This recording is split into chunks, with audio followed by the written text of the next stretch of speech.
Big boss 6 ವಾರ ಯಶಸ್ವಿಯಾಗಿ ಮುಕ್ತಾಯವಾಗಿದೆ. ಇದೀಗ ತಾನೇ ಬಿಗ್ ಬಾಸ್ ಮನೆಯಲ್ಲಿ ಅಸಲಿ ಆಟ ಶುರುವಾದ ಹಾಗೆ ಕಾಣಿಸ್ತಾ ಇದೆ. ತಣ್ಣಗಿದ್ದ ಮನೆಯಲ್ಲಿ ಇದೀಗ ಚಿಕ್ಕದಾಗಿ ಕಿರಿಕು, ಜಗಳ, ಕೋಲಾಹಲ ಎಲ್ಲವೂ ಕೂಡ ಶುರುವಾಗಿದೆ. ಚಕ್ರವರ್ತಿ ಚಂದ್ರಚೂಡ್ ಬೆನ್ನಲ್ಲೇ ಇನ್ನಿಬ್ಬರು ಇದೀಗ ಮನೆಗೆ ವೈಲ್ಡ್ ಕಾರ್ಡ್ ಎಂಟ್ರಿ ಆಗಿದ್ದಾರೆ. ಪ್ರಿಯಾಂಕಾ ತಿಮೇಶ್, ಅದೇ ರೀತಿಯಾಗಿ ವೈಜಯಂತಿ ಅಡಿಗ. ಆರಂಭದಲ್ಲಿ ಇವರೆಲ್ಲರನ್ನೂ ಕೂಡ ನೋಡ್ತಾ ಇದ್ರೆ ಮನೆಯಲ್ಲಿ ಇನ್ನಷ್ಟು ಕಿರಿಕ್ ಜಾಸ್ತಿ ಆಗುವ ರೀತಿಯಲ್ಲಿ ಕಾಣಿಸ್ತಾ ಇದೆ. ಒಟ್ಟಾರೆಯಾಗಿ ಬಿಗ್ ಬಾಸ್ ಮನೆಯಲ್ಲಿ ಇನ್ನಷ್ಟು ಮನರಂಜನೆ, ಟಾಸ್ಕ್ನ ಮಜಾ ಎಲ್ಲವೂ ಕೂಡ ಸಿಗುವ ಹಾಗೆ ಕಾಣಿಸ್ತಾ ಇದೆ.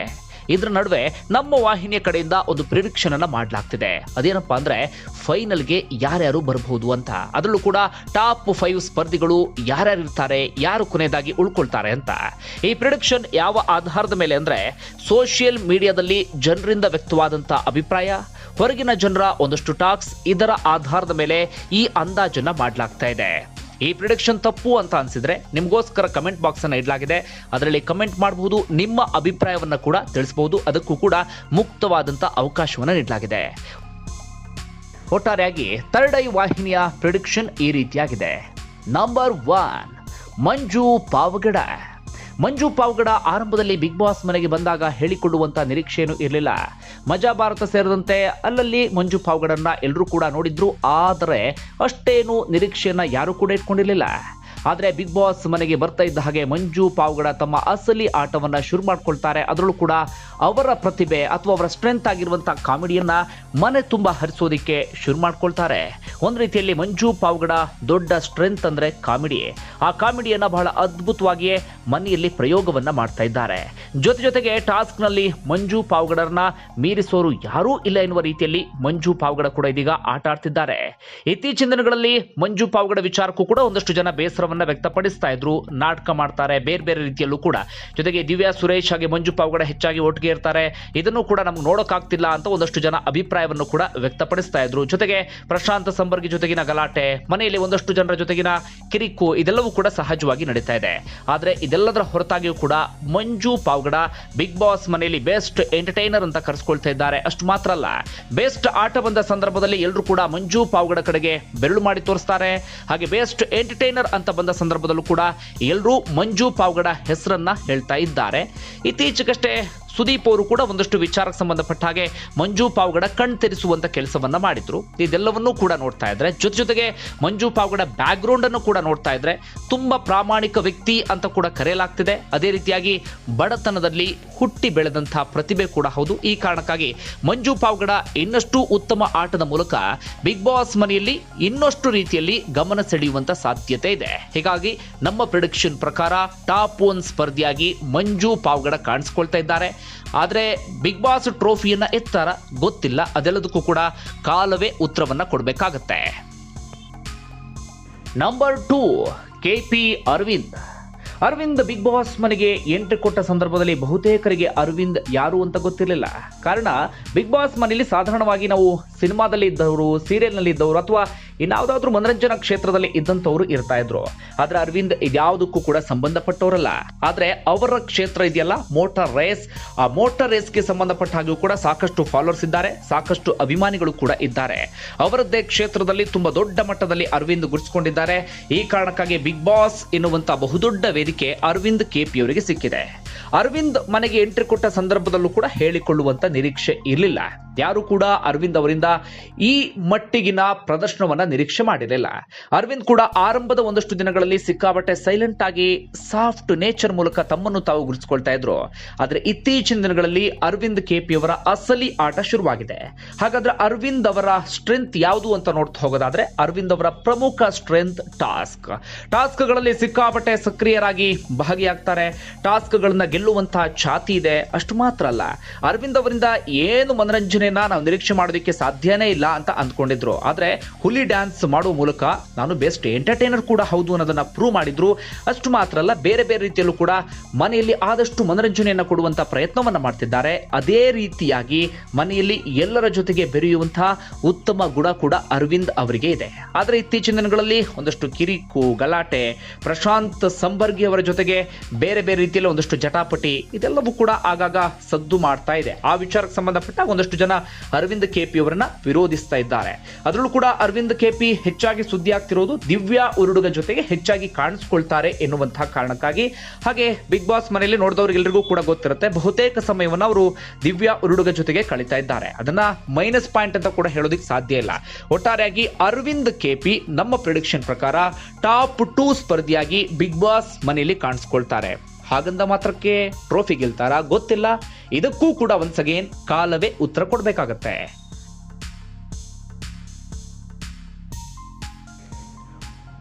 ನಂಬರ್ 3 ಅಥವಾ ಟಾಪ್ 3 ಶುಭಾ ಪೂಂಜಾ. ಶುಭಾ ಪೂಂಜಾ ಮನೆಗೆ ಎಂಟ್ರಿ ಕೊಟ್ಟ ಸಂದರ್ಭದಲ್ಲಿ ಇವ್ರು ಯಾರು ಎನ್ನುವಂತ ಪ್ರಶ್ನೆ ಉದ್ಭವ ಆಗಲೇ ಇಲ್ಲ. ಕಾರಣ ಶುಭಾ ಪೂಂಜಾ ಆಲ್ಮೋಸ್ಟ್ ಎಲ್ರಿಗೂ ಕೂಡ ಪರಿಚಯ ಇದ್ರು. ಕಾರಣ ಸಾಕಷ್ಟು ಸಿನಿಮಾಗಳಲ್ಲಿ ತಮ್ಮ ಅಭಿನಯದ ಛಾಪನ್ನು ತೋರಿದ್ದಾರೆ. ಸಾಕಷ್ಟು ವರ್ಷಗಳಿಂದ ಸಿನಿಮಾ ಇಂಡಸ್ಟ್ರಿಯಲ್ಲೂ ಕೂಡ ಇದ್ದಾರೆ. ಅದರಲ್ಲೂ ಕೂಡ ಮೊಗ್ಗಿನ ಮನಸ್ಸಿನ ಆ ಪೆದ್ದು ಮುದ್ದು ಮುದ್ದಾದಂಥ ಆಕ್ಟಿಂಗ್ ಅನ್ನ ಯಾರಿಗೂ ಕೂಡ ಮರೆಯೋದಿಕ್ಕೆ ಸಾಧ್ಯ ಇಲ್ಲ. ಶುಭಾ ಪೂಂಜಾ ಎಂಟ್ರಿ ಕೊಟ್ಟಾಗ ಅವರಿಂದ ಒಂದಷ್ಟು ಮನರಂಜನೆಯನ್ನ ನಿರೀಕ್ಷೆ ಮಾಡಬಹುದು. ಆದರೆ ಟಾಸ್ಕ್ಗಳಲ್ಲಿ ಹೇಳಿಕೊಳ್ಳೋಷ್ಟರ ಮಟ್ಟಿಗೆ ಸಕ್ರಿಯರಾಗಿ ಭಾಗಿಯಾಗೋದಿಲ್ಲ ಅಂತ ಒಂದಷ್ಟು ಜನ ಅಂದ್ಕೊಂಡಿದ್ರು. ಶುಭಾ ಪೂಂಜಾ ಬಗ್ಗೆ ಬೇರೆ ಬೇರೆ ರೀತಿಯಲ್ಲೂ ಕೂಡ ಒಂದಷ್ಟು ತಪ್ಪು ಕಲ್ಪನೆಗಳಿದ್ವು. ಅದೇ ರೀತಿಯಾಗಿ ಶುಭಾ ಪೂಂಜಾ ಅವರು ಹೀರೋಯಿನ್ ಆಗಿರುವಂತ ಕಾರಣಕ್ಕಾಗಿ ಸ್ವಲ್ಪ ಮಟ್ಟಿಗೆ ಈಗೋ ಇರಬಹುದು ಅಂತ ಒಂದಷ್ಟು ಜನ ಅಂದ್ಕೊಂಡಿದ್ರು. ಆದ್ರೆ ಅದೆಲ್ಲವೂ ಕೂಡ ತಪ್ಪಾಯ್ತು. ಶುಭಾ ಪೂಂಜಾ ಬೆಸ್ಟ್ ಎಂಟರ್ಟೈನರ್ ಅಂತ ಈಗಲೂ ಕೂಡ ಕರೆಸಿಕೊಳ್ತಾ ಇದ್ದಾರೆ. ತಮ್ಮದೇ ಆದಂತಹ ಹಾಸ್ಯ ಚಟಾಕಿಯನ್ನ ಹರಿಸ್ತಾರೆ. ಬೇರೆ ಬೇರೆ ಕಲ್ಚರ್ ಆಕ್ಟಿವಿಟೀಸ್ ಬಂದಂತ ಸಂದರ್ಭದಲ್ಲೂ ಕೂಡ ಅದರಲ್ಲಿ ಸಕ್ರಿಯರಾಗಿರ್ತಾರೆ.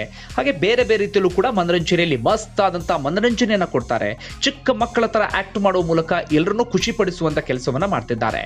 ಇನ್ನು ಟಾಸ್ಕ್ ಅಂದಾಗ ಶುಭಾ ಪೂಂಜಾ ಸ್ವಲ್ಪ ಮಟ್ಟಿಗೆ ಡಲ್ ಆಗಬಹುದು ಅಂತ ಎಲ್ಲರೂ ಅಂದ್ಕೊಂಡಿದ್ರು. ಬಟ್ ಟಾಸ್ಕ್ ನಲ್ಲೂ ಕೂಡ ಶುಭಾ ಪೂಂಜಾ ಡಲ್ ಆಗ್ತಾ ಇಲ್ಲ. ತಮ್ಮ ಕೈಯಿಂದ ಎಷ್ಟು ಸಾಧ್ಯವೋ ಅಷ್ಟರ ಮಟ್ಟಿಗೆ ಪ್ರದರ್ಶನವನ್ನ ನೀಡ್ತಾ ಇದ್ದಾರೆ. ಇದೆಲ್ಲವೂ ಕೂಡ ಬಿಗ್ ಬಾಸ್ ನೋಡುವಂತವರಿಗೂ ಹಾಗೆ ಬಿಗ್ ಬಾಸ್ ಮನೆ ಒಳಗಡೆ ಇರುವಂತಹ ಸ್ಪರ್ಧಿಗಳಿಗೂ ಕೂಡ ತುಂಬಾನೇ ಇಷ್ಟ ಆಗ್ತಿದೆ. ಇನ್ನು ಇಗೋ ವಿಚಾರಕ್ಕೆ ಬರೋದಾದ್ರೆ ಹೀರೋಯಿನ್ ಎನ್ನುವಂತ ಯಾವುದೇ ಇಗೋ ಜಂಬ ಹುಂಬುತನ ಇದ್ದ ಹಾಗೆ ಕಾಣಿಸ್ತಾ ಇಲ್ಲ. ಅದೇ ರೀತಿಯಾಗಿ ಶುಭಾ ಪೂಂಜಾ ಅವರ ಬಗ್ಗೆ ಒಂದಷ್ಟು ತಪ್ಪು ಕಲ್ಪನೆಗಳಿದ್ವು. ಆದ್ರೆ ಬಿಗ್ ಬಾಸ್ ಮನೆಗೆ ಎಂಟ್ರಿ ಕೊಡ್ತಾ ಇದ್ದ ಹಾಗೆ ಆ ಎಲ್ಲ ತಪ್ಪು ಕಲ್ಪನೆಗಳು ಕೂಡ ಇದೀಗ ವಾಶ್ ಔಟ್ ಆಗಿದೆ. ಇದಕ್ಕೊಂದು ಎಕ್ಸಾಂಪಲ್ ಅಂದ್ರೆ ರಘುಗೌಡ ಅವರು ಕೂಡ ಬಿಗ್ ಬಾಸ್ ಸ್ಪರ್ಧಿಗಳಲ್ಲಿ ಒಬ್ರು.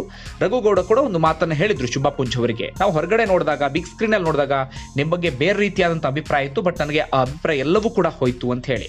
ಇದೆಲ್ಲವನ್ನೂ ಕೂಡ ನೋಡ್ತಾ ಇದ್ರೆ ಶುಭಾ ಪೂಂಜಾ ಈ ಬಾರಿ ಬಿಗ್ ಬಾಸ್ ಮನೆಯಲ್ಲಿ ಕೊನೆಯವರೆಗೂ ಕೂಡ ಉಳಿದುಕೊಳ್ತಾರೆ, ಫೈನಲ್ಗೆ ಬರ್ತಾರೆ ಅಂತ ನಾವು ಪ್ರಿಡಿಕ್ಟ್ ಮಾಡ್ತಾ ಇದ್ದೀವಿ. ಹಾಗೆ ಒಂದು ನೆಗೆಟಿವ್ ಪಾಯಿಂಟ್ ಅಂದ್ರೆ ಒಂದಷ್ಟು ಜನ ನಾಟಕ ಮಾಡ್ತಾರೆ, ಡೌರಾಣಿ ಈ ರೀತಿಯಾಗಿಯೂ ಕೂಡ ಹೇಳ್ತಾ ಇದ್ದಾರೆ. ಬಟ್ ಅದೆಲ್ಲವನ್ನೂ ಕೂಡ ಸೈಡ್ಗಿಟ್ರೆ ಶುಭಾ ಪೂಂಜಾ ಕೂಡ ಓರ್ವ ಬೆಸ್ಟ್ ಸ್ಪರ್ಧಿ ಅಂದ್ರೂ ಕೂಡ ತಪ್ಪಾಗ್ಲಿಕ್ಕಿಲ್ಲ. ಆದ್ರೆ once again Bigg Boss cup ಅನ್ನ ಎತ್ತಿಡಿತಾರಾ ಗೊತ್ತಿಲ್ಲ. ಇದಕ್ಕೂ ಕೂಡ ಕಾಲವೇ ಉತ್ತರವನ್ನ ಕೊಡಬೇಕಾಗತ್ತೆ. ನಂಬರ್ 4 ಅಥವಾ ಟಾಪ್ 4 ಪ್ರಶಾಂತ್ ಸಂಬರ್ಗಿ. ಪ್ರಶಾಂತ್ ಸಂಬರ್ಗಿ ಅವರ ವಿಚಾರದಲ್ಲಿ ಬಿಗ್ ಬಾಸ್ ಮನೆಗೆ ಎಂಟ್ರಿ ಕೊಟ್ಟಾಗ ಒಂದು ರೀತಿಯಲ್ಲಿ 50-50 ಎನ್ನುವ ರೀತಿಯಲ್ಲಿ ಇತ್ತು. ಒಂದಷ್ಟು ಜನರಿಗೆ ಪ್ರಶಾಂತ್ ಸಂಬರ್ಗಿ ಬಹಳ ಚೆನ್ನಾಗಿ ಗೊತ್ತಿದ್ರು. ಕಾರಣ ಯಾವಾಗಲೂ ಕೂಡ ನ್ಯೂಸ್ ಚಾನೆಲ್ಗಳಲ್ಲಿ ಕಾಣಿಸ್ಕೊಳ್ತಾ ಇದ್ರು ಬೇರೆ ಬೇರೆ ಇಶ್ಯೂಸ್ಗಳಿಗೆ ಸಂಬಂಧಪಟ್ಟ ಹಾಗೆ. ಅದರಲ್ಲೂ ಕೂಡ ಮೀಟೂ ಹಗರಣದಲ್ಲಿ ಅಂದ್ರೆ ಅರ್ಜುನ್ ಸರ್ಜಾ ಶ್ರುತಿ ಹರಿಹರನ್ ಮೀಟೂ ಪ್ರಕರಣಕ್ಕೆ ಸಂಬಂಧಪಟ್ಟ ಹಾಗೆ ಸಾಕಷ್ಟು ಕಾಣಿಸ್ಕೊಂಡಿದ್ರು ಚಾನೆಲ್ಗಳಲ್ಲಿ. ಅರ್ಜುನ್ ಸರ್ಜಾ ಅವರಿಗೆ ಸಪೋರ್ಟ್ ಮಾಡುವ ಮೂಲಕ ಹಾಗೆ ಸರ್ಜಾ ಕುಟುಂಬದ ಆಪ್ತರು ಅಂತ ಕೂಡ ಕರೆಸಿಕೊಳ್ತಾ ಇದ್ರು. ತದನಂತರ ಅವರು ಸುದ್ದಿಯಾಗಿದ್ದು ಡ್ರಗ್ಸ್ ಪ್ರಕರಣಕ್ಕೆ ಸಂಬಂಧಪಟ್ಟ ಹಾಗೆ. ಡ್ರಗ್ಸ್ ಪ್ರಕರಣದಲ್ಲಂತೂ ಸಿಕ್ಕಾಪಟ್ಟೆ ಸುದ್ದಿಗೆ ಗ್ರಾಸವಾದ್ರು, ಸದ್ದು ಕೂಡ ಮಾಡಿದ್ರು. ಆಗಲೂ ಕೂಡ ಪರ ವಿರೋಧ ಎರಡು ರೀತಿಯಾದಂಥ ಚರ್ಚೆ, ಎರಡೂ ರೀತಿಯಾದಂಥ ಅಭಿಪ್ರಾಯವನ್ನು ಕೂಡ ಪ್ರಶಾಂತ್ ಸಂಬರ್ಗಿ ಅವರು ಎದುರಿಸಬೇಕಾಯಿತು.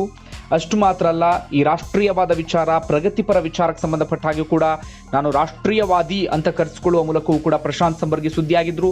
ಹಾಗೆ ಪವರ್ ಟಿವಿ ವರ್ಸಸ್ ವಿಜೇಂದ್ರ ಪ್ರಕರಣದಲ್ಲೂ ಕೂಡ ಪವರ್ ಟಿವಿ ಮತ್ತೆ ವಿಜೇಂದ್ರ ನಡುವೆ ಮೀಡಿಯೇಟರ್ ಆಗಿ ಎಂಟ್ರಿ ಕೊಡುವ ಮೂಲಕ ಅಲ್ಲೂ ಕೂಡ ತೀವ್ರವಾದಂತಹ ಟೀಕೆಯನ್ನ ಎದುರಿಸಬೇಕಾಯಿತು. ಒಟ್ಟಾರೆಯಾಗಿ ಪ್ರಶಾಂತ್ ಸಂಬರ್ಗಿ ಬೇರೆ ಬೇರೆ ರೀತಿಯಲ್ಲಿ ಬಿಗ್ ಬಾಸ್ ಮನೆಯಿಂದ ಹೊರಗಡೆ ಇದ್ದಾಗ ಸುದ್ದಿಯಲ್ಲಿ ಇದ್ರು. ಈ ಕಾರಣಕ್ಕಾಗಿ ಬಿಗ್ ಬಾಸ್ ಮನೆಗೆ ಎಂಟ್ರಿ ಕೊಟ್ಟ ಸಂದರ್ಭದಲ್ಲಿ ಯಾರಿಗೆ ಈ ನ್ಯೂಸ್ಗಳ ಬಗ್ಗೆ ಜಾಸ್ತಿ ಇಂಟ್ರೆಸ್ಟ್ ಇತ್ತು ಅಥವಾ ಸಮಾಜದ ಬೇರೆ ಬೇರೆ ಆಗು ಹೋಗುಗಳ ಬಗ್ಗೆ ಯಾರು ಹೆಚ್ಚಾಗಿ ನೋಡ್ತಾ ಇದ್ರು ಅವರೆಲ್ಲರಿಗೂ ಕೂಡ ಪ್ರಶಾಂತ್ ಸಂಬರ್ಗಿ ಗೊತ್ತಿತ್ತು. ಆದರೆ ಸೀರಿಯಲ್ಲು ಸಿನಿಮಾಗಳ ಬಗ್ಗೆ ಮಾತ್ರ ಆಸಕ್ತಿ ಇದ್ದು ಬೇರೆ ಕ್ಷೇತ್ರದ ಕಡೆಗೆ ಆಸಕ್ತಿ ಇಲ್ದಿದ್ದಂಥವರಿಗೆ ಪ್ರಶಾಂತ್ ಸಂಬರ್ಗಿ ಗೊತ್ತಿರಲಿಲ್ಲ. ಕಾರಣ ಯಾವುದೇ ಸಿನಿಮಾದಲ್ಲಿ ಅವರು ನೇರವಾಗಿ ಕಾಣಿಸ್ಕೊಂಡಿಲ್ಲ, ಸೀರಿಯಲ್ಗಳಲ್ಲೂ ಕೂಡ ನೇರವಾಗಿ ಕಾಣಿಸ್ಕೊಂಡಿಲ್ಲ. ಬಟ್ ಒಂದಷ್ಟು ಸಿನಿಮಾಗಳನ್ನ ಡಿಸ್ಟ್ರಿಬ್ಯೂಟ್ ಮಾಡಿದ್ದಾರೆ, ಪರೋಕ್ಷವಾಗಿ ಸಿನಿಮಾ ಇಂಡಸ್ಟ್ರಿಯಲ್ಲೂ ಕೂಡ ಕೆಲಸವನ್ನ ಮಾಡಿದ್ದಾರೆ. ಇದ್ದಾರೆ. ಬಿಗ್ ಬಾಸ್ ಮನೆಗೆ ಎಂಟ್ರಿ ಕೊಟ್ಟಾಗ ಪ್ರಶಾಂತ್ ಸಂಬರ್ಗಿ ಕಿರಿಕ್ ಮಾಡ್ತಾರೆ ಅಂತ ಎಲ್ಲರೂ ಕೂಡ ಅಂದ್ಕೊಂಡಿದ್ರು. ಕಾರಣ ಆರಂಭದಿಂದಲೇ ಅವರೊಂದಷ್ಟು ಕಿರಿಕು ಜಗಳ ಎಲ್ಲವನ್ನೂ ಕೂಡ ಶುರು ಮಾಡ್ಕೊಂಡಿದ್ರು. ಆದರೆ ಮಧ್ಯದಲ್ಲಿ ಪ್ರಶಾಂತ್ ಸಂಬರ್ಗಿ ಸಿಕ್ಕಾಪಟ್ಟೆ ಸೈಲೆಂಟ್ ಆಗಿಬಿಟ್ಟಿದ್ರು. ಎಲ್ಲರ ಜೊತೆಗೂ ಕೂಡ ಕಾಂಪ್ರೋ ಆಗಿ ಆಟವನ್ನು ಆಡೋದಕ್ಕೆ ಶುರು ಮಾಡ್ಕೊಂಡಿದ್ರು. ಜೊತೆಗೆ ಹೆಚ್ಚೆಚ್ಚಾಗಿ ಮಾನವೀಯತೆಯ ಪ್ರದರ್ಶನವನ್ನು ಕೂಡ ಮಾಡ್ತಾ ಇದ್ರು. ಕಿರಿಕ್ ನಡುವೆ ಜಗಳದ ನಡುವೆಯೂ ಕೂಡ ಮಾನವೀಯತೆಯ ಪ್ರದರ್ಶನ ಆಗ್ತಾ ಇತ್ತು. ಆದರೂ ಕೂಡ ಕಳಪೆ ಬೋರ್ಡ್ ಅವರು ಕೂಡ ನೇತು ಹಾಕೊಳ್ಬೇಕಾಗತ್ತೆ, ಅವರು ಕೂಡ ಸರಿಯಾಗಿ ಆಡಿಲ್ಲ ಎನ್ನುವಂಥ ಮಾತುಗಳನ್ನು ಕೇಳಬೇಕಾಗತ್ತೆ. ಆದರೂ ಕೂಡ ಟಾಸ್ಕ್ಗಳಲ್ಲಿ ಸಕ್ರಿಯವಾಗಿ ಭಾಗಿಯಾಗ್ತಿದ್ದಾರೆ. ತಮ್ಮದೇ ಆದ ರೀತಿಯಲ್ಲಿ ಎಂಟರ್ಟೈನ್ಮೆಂಟ್ ಅನ್ನು ಕೂಡ ನೀಡ್ತಿದ್ದಾರೆ. ಇದೀಗ ಪ್ರಶಾಂತ್ ಸಂಬರ್ಗಿ ಅವರಿಗೆ ಚಕ್ರವರ್ತಿ ಚಂದ್ರಚೂಡ್ ಮನೆಗೆ ಎಂಟ್ರಿ ಕೊಡ್ತಾ ಇದ್ದ ಹಾಗೆ ಬಲ ಹೆಚ್ಚಾಗಿದೆ. ಅವರಿಗೆ ಚಂದ್ರಚೂಡ್ ಕಂಡ್ರೆ ಭಯನೋ ಅಥವಾ ಚಂದ್ರಚೂಡಿಂದ ನನಗೆ ಶಕ್ತಿ ಜಾಸ್ತಿ ಆಗುತ್ತೆ ಎನ್ನುವಂಥ ಆತ್ಮವಿಶ್ವಾಸವೋ ಏನೋ ಗೊತ್ತಿಲ್ಲ, ಅಂತೂ ಇಂತೂ ತಮ್ಮ ಬಲವನ್ನು ಹೆಚ್ಚಿಸಿಕೊಂಡ ಹಾಗೆ ಕಾಣಿಸ್ತಿದ್ದಾರೆ.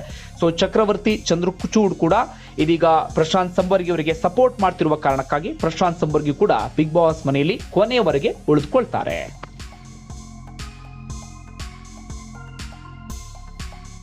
ಟಾಪ್ 5 ಅಥವಾ number 5 Divya Uruduga. Divya Uruduga Bigg Boss ಮನೆಗೆ ಎಂಟ್ರಿ ಕೊಟ್ಟಾಗ ಒಂದಷ್ಟು ಜನರಿಗೆ ಅವರ ಪರಿಚಯ ಇತ್ತು, ಒಂದಷ್ಟು ಜನರಿಗೆ ಅವರ ಪರಿಚಯ ಇರಲಿಲ್ಲ. ಕಾರಣ ಹೇಳಿಕೊಳ್ಳುವಂಥ ಸಿನಿಮಾಗಳಲ್ಲಿ ದಿವ್ಯಾ ಉರುಡುಗ ಕಾಣಿಸ್ಕೊಂಡಿರಲಿಲ್ಲ. ಆದರೂ ಕೂಡ ಒಂದಷ್ಟು ಸೀರಿಯಲ್ಗಳನ್ನು ಮಾಡಿದ್ರು, ಒಂದಷ್ಟು ಹೊಸ ಸಿನಿಮಾಗಳಲ್ಲೂ ಕೂಡ ಅಭಿನಯಿಸಿದ್ರು. ಈ ಕಾರಣಕ್ಕಾಗಿ ದಿವ್ಯಾ ಉರುಡುಗ ಅವರ ಬಗ್ಗೆ ಒಂದಷ್ಟು ಜನರಿಗೆ ಪರಿಚಯ ಇತ್ತು, ಒಂದಷ್ಟು ಜನರಿಗೆ ಯಾವುದೇ ರೀತಿಯಲ್ಲೂ ಕೂಡ ಪರಿಚಯ ಇರಲಿಲ್ಲ. ತದನಂತರ ಸರ್ಚ್ ಮಾಡಿ ತಿಳಿದುಕೊಂಡ್ರು ದಿವ್ಯಾ ಉರುಡುಗ ಯಾರು ಅಂತ. ನಮ್ಮ ವಾಹಿನಿಯ ಕಡೆಯಿಂದಲೂ ಕೂಡ ಒಂದಷ್ಟು ಮಾಹಿತಿಯನ್ನು ತಿಳಿಸುವಂಥ ಕೆಲಸವನ್ನು ಮಾಡಿದ್ವಿ. ಇನ್ನು ದಿವ್ಯಾ ಉರುಡುಗ ಬಿಗ್ ಬಾಸ್ ಮನೆ ಆಟದ ವಿಚಾರ ಕೊರೋಣ. ದಿವ್ಯಾ ಉರುಡುಗ ಆರಂಭದಲ್ಲಿ ಹೇಳಿಕೊಳ್ಳುವಷ್ಟರ ಮಟ್ಟಿಗೆ ಸ್ಪೀಡ್ ಆಗಿರಲಿಲ್ಲ, ಆಕ್ಟಿವ್ ಆಗಿರಲಿಲ್ಲ. ಆದರೆ ಬರ್ತಾ ಬರ್ತಾ ಗೇರನ್ನು ಬದಲಿಸಿದ್ರು. ಎಂಟರ್ಟೈನ್ಮೆಂಟಲ್ಲೂ ಕೂಡ ಸಿಕ್ಕಾಪಟ್ಟೆ ಫಾಸ್ಟ್ ಇದ್ದಾರೆ. ಟಾಸ್ಕ್ ಅಂತ ಬಂದ ಸಂದರ್ಭದಲ್ಲಿ ದಿವ್ಯಾ ಉರುಡುಗ ಅವರ ಕುರಿತಾಗಿ ಮರು ಪ್ರಶ್ನೆಯೇ ಇಲ್ಲ. ಅಷ್ಟೊಂದು ಆಕ್ಟಿವ್ ಆಗಿ ಪಾಲ್ಗೊಳ್ತಾರೆ ಟಾಸ್ಕ್ಗಳಲ್ಲೂ ಕೂಡ. ಹಾಗೆ ಸಾಕಷ್ಟು ಟಾಸ್ಕ್ಗಳಲ್ಲಿ ದಿವ್ಯಾ ಉರುಡುಗ ಅವರೇ ಟಾಪ್ನಲ್ಲೂ ಕೂಡ ಬಂದಿದ್ದಾರೆ. ಸೊ ದಿವ್ಯಾ ಉರುಡುಗ ಕೂಡ ಮನೆಯಲ್ಲಿ ಇರುವಂಥ ಸ್ಪರ್ಧಿಗಳಲ್ಲಿ ಅತಿ ಕಠಿಣ ಸ್ಪರ್ಧಿ ಅಂತ ಕೂಡ ಕರೆಸ್ಕೊಳ್ತಾ ಇದ್ದಾರೆ. ಇನ್ನು ದಿವ್ಯಾ ಉರುಡುಗ ಇತ್ತೀಚಿನ ದಿನಗಳಲ್ಲಿ ಹೆಚ್ಚು ಚರ್ಚೆಗೆ ಗ್ರಾಸವಾಗಿತ್ತು. ಅದು ಅರವಿಂದ್ ಕೆಪಿ ಅವರ ವಿಚಾರಕ್ಕೆ ಸಂಬಂಧಪಟ್ಟ ಹಾಗೆ ಹೆಚ್ಚಾಗಿ ಅರವಿಂದ್ ಜೊತೆಗೆ ಕಾಣಿಸ್ಕೊಳ್ತಾರೆ. ಅರವಿಂದ್ ಮತ್ತೆ ದಿವ್ಯಾ ಉರುಡುಗ ನಡುವೆ ಏನೋ ಇದೆ, ಈ ರೀತಿಯಾದಂಥ ಒಂದಷ್ಟು ಚರ್ಚೆಗಳು ಕೂಡ ನಡೀತಾ ಇದೆ. ಇದೆಲ್ಲದರ ನಡುವೆಯೂ ಕೂಡ ದಿವ್ಯಾ ಉರುಡುಗ ಮನೆಯಲ್ಲಿ ಅತಿ ಕಠಿಣ ಸ್ಪರ್ಧಿ ಅಂತ ಅನ್ಸ್ಕೊಳ್ತಿದ್ದಾರೆ. ನಮ್ಮ ಪ್ರಿಡಿಕ್ಷನ್ ಪ್ರಕಾರ ಟಾಪ್ 5 ನಲ್ಲಿ ದಿವ್ಯಾ ಉರುಡುಗ ಕೂಡ ಇರ್ತಾರೆ. ಕಾದ್ ನೋಡೋಣ, ದಿವ್ಯಾ ಉರುಡುಗ ಇರ್ತಾರಾ ಅಥವಾ ಬೇರೆ ಯಾರಾದ್ರೂ ಅವ್ರನ್ನ ರೀಪ್ಲೇಸ್ ಮಾಡ್ತಾರಾ ಅಂತ ಹೇಳಿ. ಒಟ್ಟಾರೆಯಾಗಿ ಇದಿಷ್ಟು ನಮ್ಮ ಪ್ರಿಡಿಕ್ಷನ್. ನಿಮ್ಮ ಪ್ರಿಡಿಕ್ಷನ್ ಬೇರೆ ಏನು ಬೇಕಾದರೂ ಆಗಿರಬಹುದು. ನಾನು ಈಗಾಗಲೇ ಹೇಳ್ತಾ ಇದ್ದಾಗೆ ಕೆಳಗಡೆ ಕಮೆಂಟ್ ಬಾಕ್ಸ್ ಇದೆ, ಅದರಲ್ಲಿ ನಿಮ್ಮ ಅಭಿಪ್ರಾಯವನ್ನು ತಿಳಿಸಬಹುದು. ನೀವು ಒಂದು 5 ಜನರನ್ನ ಪಟ್ಟಿ ಮಾಡಬಹುದು, ಇವರು ಫೈನಲ್ಗೆ ಬರಬಹುದು ಅಂತೇಳಿ. ಇನ್ನುಳಿದಂತೆ ಯಾರು ಅತಿ ಕಠಿಣ ಸ್ಪರ್ಧೆಗಳು ಅಂತ ನಾವು ನೋಡ್ತಾ ಹೋಗೋದಾದ್ರೆ, ಒಂದು ದಿವ್ಯಾ ಸುರೇಶ್, ಮತ್ತೊಂದು ಕಡೆಯಿಂದ ರಘು ಗೌಡ, ಹಾಗೆ ವೈಷ್ಣವಿ, ಅದೇ ರೀತಿಯಾಗಿ ನಿಧಿ ಸುಬ್ಬಯ್ಯ. ಇವರಲ್ಲಿ ಯಾರಾದ್ರೊಬ್ರು ಕೂಡ ಆ ಟಾಪ್ 5 ನಲ್ಲಿ ಕಾಣಿಸ್ಕೊಳ್ಳುವಂಥ ಸಾಧ್ಯತೆ ಇದೆ. ಅಂದರೆ ಈಗ ನಾವು 5 ಜನರನ್ನ ಪ್ರೆಡಿಕ್ಟ್ ಮಾಡಿದ್ವಲ್ಲ, ಅದರಲ್ಲಿ ಯಾರಾದರೂ ಔಟ್ ಆಗಿ ಇವರಲ್ಲಿ ಯಾರೊಬ್ರು ಇನ್ ಆಗುವಂಥ ಸಾಧ್ಯತೆಗಳು ಕೂಡ ಇದೆ.